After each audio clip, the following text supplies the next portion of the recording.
Hello everybody. If you've been following the channel recently, you may have seen my review of the wonderful and rather wacky Alfa Romeo SZ. Well, if you've got a lusting for something with that beautiful Busso engine under the hood but don't have quite that kind of budget, I present to you this. It's a 2004 Alfa Romeo 147 GTA. I actually owned a 147 once upon a time. It wasn't a GTA, sadly, it was the 1.9 litre diesel Q2 Sport.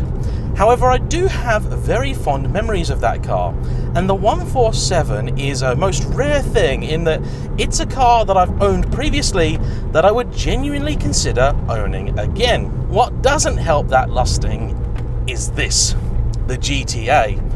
This is in many ways the last of the old school hot hatches. They followed a fairly simple recipe really.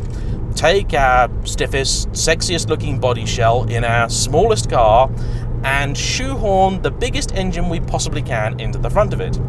In this case, the 250 horsepower 3.2 litre Busso. This car's contemporaries would have been things like the VW Golf R32 and in some ways even Alfa Romeo's own Brera, which had the 3.2 litre V6 derived from a General Motors engine.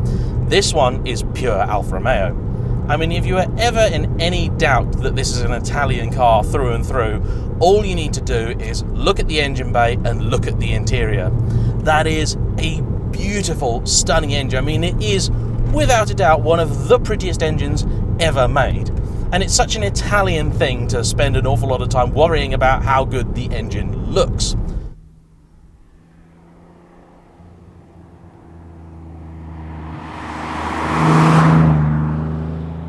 This interior too is properly nice. Yes, there's quite a few things in here that are kind of cheap plastic and maybe not quite good enough for the price that Alfa asked for these back in the day, but equally there's a lot of very nice sexy leather, and these seats are amazing, absolutely stunning.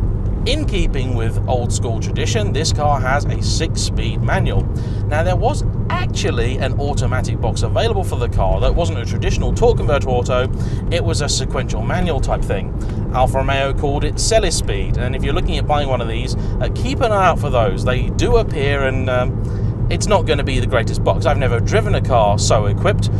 Fun fact for you, it actually uses the exact same control system as the old Ferrari 355 F1 box. That's perhaps one reason to avoid it, because if things go wrong with it, fixing it is not going to be the easiest. This gearbox, although it's not the slickest, is actually nice enough to use.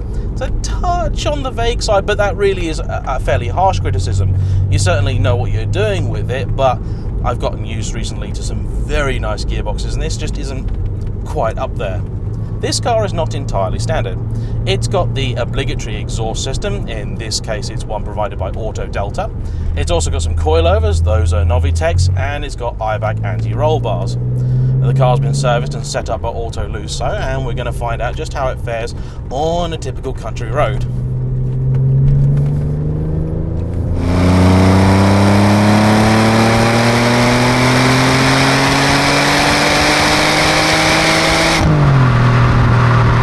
Pulls reasonably well, although not massively torquey, but it does love to rev, and it does sound delicious.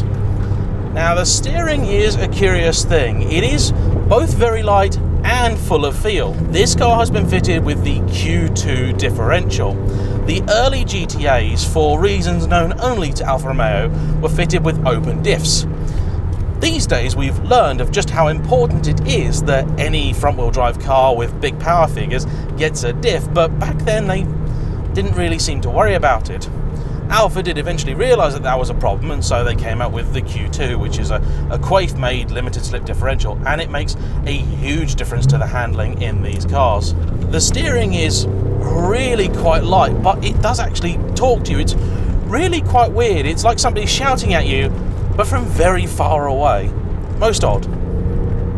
However, it turns and it responds nicely, and it's certainly not lacking for pace. Once you're in the top half of the rev counter, it moves pretty well, and of course, being a large capacity, naturally aspirated lump, the response is delicious.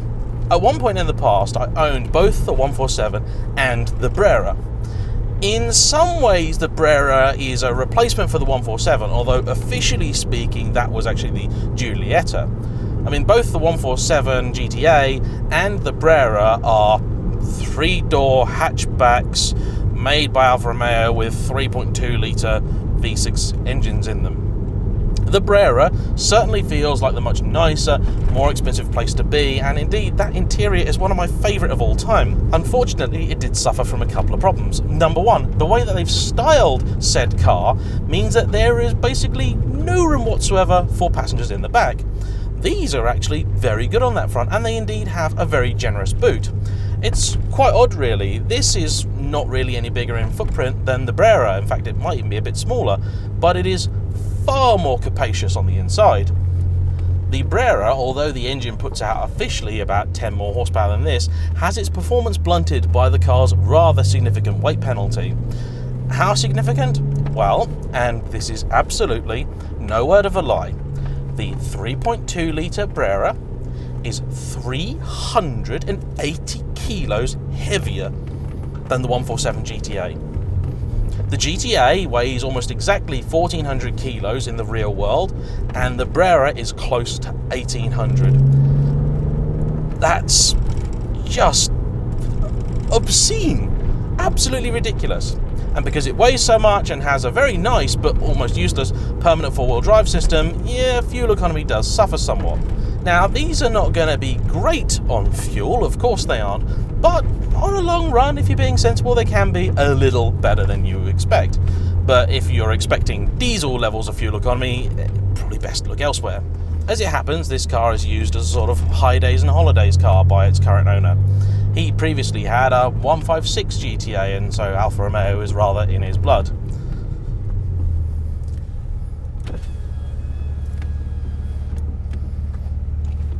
Just sat still in this car, hearing that big old engine purring away.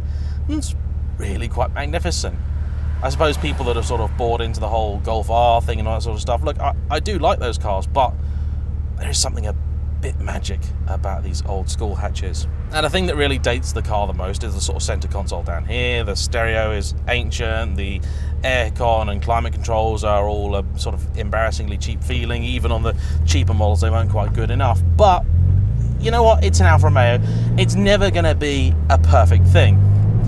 And I will actually also say that these are a much better car than the Giulietta. There's quite a bit that I like about the Giulietta, but one of the things that I found completely inexcusable was the interiors. They cheapened them really quite dramatically. The inside of a Giulietta is just full of cheap shit plastic and all sorts of nastiness, and it's just not very Alfa Romeo. The suspension on this is also more proper sports car than you would expect. It's a double wishbone setup. That's absolutely fantastic. Now, for that very reason, you do have to keep an eye on the suspension. These cars are notorious for chewing through bushes at a frightening rate, and of course with the stiffer setup that this car has, it's probably going to go through them even faster than normal. The clutch pedal has a kind of weird stickiness at the bottom of its travel, but is generally actually quite nice and light and easy to use.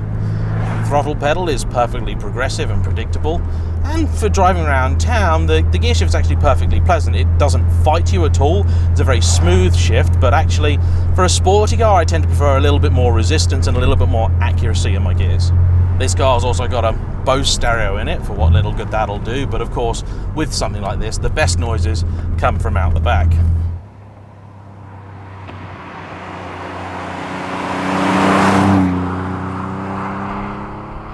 The exhaust in this is actually judged pretty well. It's got a really nice meaty tone when driving around town, but it does get a little bit shoutier as you start to make progress.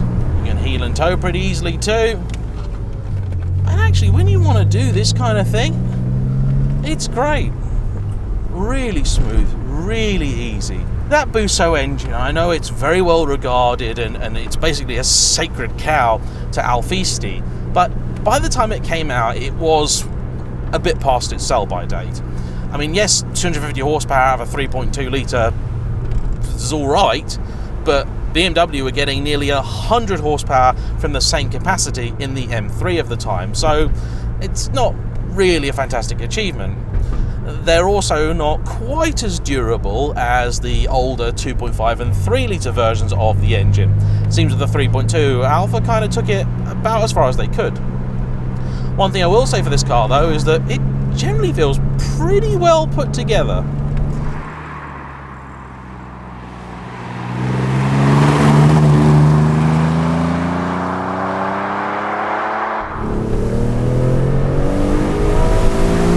You can really feel the diff working. It does make a huge difference in this car. The tyres are not the biggest, but that does make it kind of more fun. Now, I've got a real hankering for a 156 GTA as a bit of a fun daily, but the problem is I keep looking at it and I go, oh, it's lovely, but I wish it was rear-wheel drive. However, this thing, by nature of it being a hatchback, I can kind of forgive it a little bit more. That steering rack is actually a bit slower than you think it might be, so you find yourself turning more than you might in a modern hatchback, particularly those with sort of variable ratio electric steering. And actually it's a bit quieter than I thought that it might be. This pearlescent white colour is an interesting shade too. In some lights it takes on a bit of a silvery hue, and depending on whether it's in sun or shade, it can look a bit more or less glossy.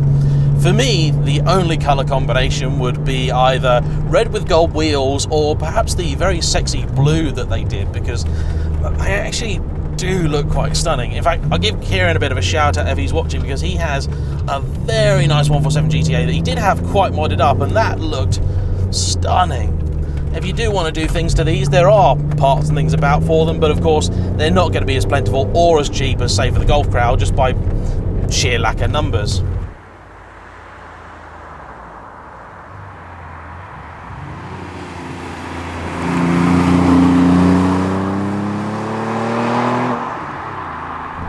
For attacking a back road like this, it's a lot of fun. The pace is kind of just about right. You can work the car without doing sort of silly speeds. The suspension is not actually too stiff. Once you start to up the pace, it sort of slackens off a little bit, and it controls the car fairly well.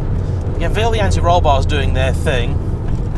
I think with this particular car, I would be tempted to put some Powerflex poly bushes in it, because that'll just tighten everything up just a little bit, and it kind of suit the character of it.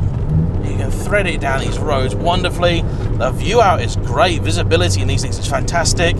And the 3-door body shell just looks awesome. Now, one curious thing about the GTAs, and this is the same actually for both 147 and 156, and both of those models got a facelift halfway through their lives. However, the GTAs did not. Much like in the M3 world, really, they weren't making enough of them to justify it. It's a bit of a shame, because actually the facelifted 147 is a great looking car. This is not a bad looking car by any stretch of the imagination, and it's actually quite a rare thing to see these days. I used to see quite a few 147s about a few years ago, but they've all started disappearing. Probably things like the ULEZ charge in London and all that sort of stuff hasn't helped them.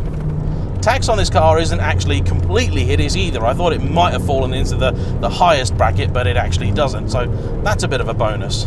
Honestly, this thing, is it as special as something like the SZ? No, of course it's not, but an SZ is £75,000 these days, and you can pick up one of these for about 10. In fact, you can pick up this exact car for about 12.5. Although I'm not convinced that its owner actually really wants to part with it, because he is rather enthusiastic about it, and I can see why. I actually really like the 147 GTA. This is a bad thing, because I keep looking at them in the classifieds, and now I know I really like them. Maybe the only thing keeping me away from buying one is the fact that for a good one you are still looking at a good 10 grand, and at £10,000 that does start to open up quite a few other options. But if you're looking for a hot hatchback that's something a little bit different, you could certainly do a lot worse than giving one of these a go. Thanks for watching, everyone. Hope you've enjoyed today's little video. Please like, comment below, subscribe if you haven't already, and we'll see you for the next one. Bye-bye.